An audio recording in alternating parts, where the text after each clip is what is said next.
आशिका तामाङ जर्मनमा हुन्छन् र त्यहाँ उनको साथीको बिहे हुने कुरा हुन्छ जर्मनको थोमस नामक व्यक्तिसँग।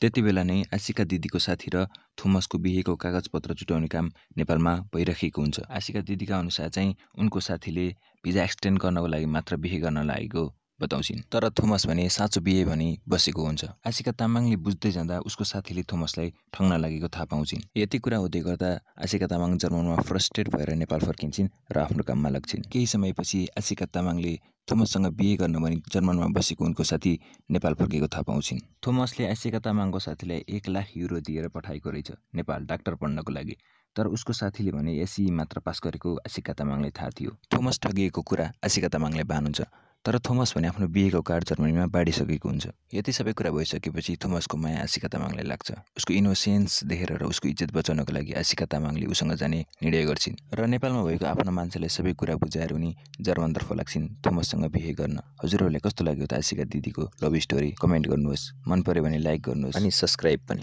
धन्यवाद।